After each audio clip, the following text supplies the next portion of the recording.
तो आज हम फिर से वाटर कलर पेंटिंग करने वाले हैं। जैसे कि हमेशा की तरह इस बार भी हम टाइम लेंगे, मतलब जितना टाइम देंगे उतना अच्छा होता जाएगा पेंटिंग। तो हम स्लोली करेंगे, उतना जल्दबाजी नहीं करेंगे, ठीक है। तो शुरू करते हैं। तो शुरू करेंगे हम ऊपर से, मतलब स्काई से। सबसे पहले स्काई का कलर करेंगे।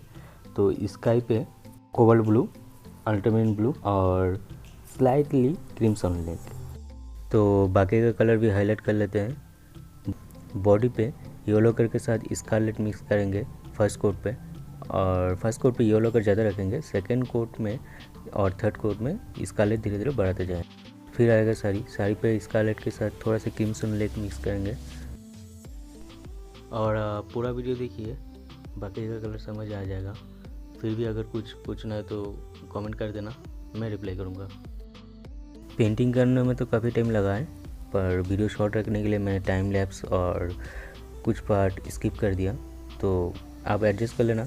और बाकी आप पूरा वीडियो देखिए, फिर कुछ क्वेरी हो तो कमेंट कर देना और लाइक भी कर देना यार, और शेयर तो ज़रूर करिएगा। अगर सब्सक्राइब नहीं किया तो सब्सक्राइब भी कर देना यार। तो मिलते हैं नेक्स्ट वीडियो में।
My heart rages around like an ocean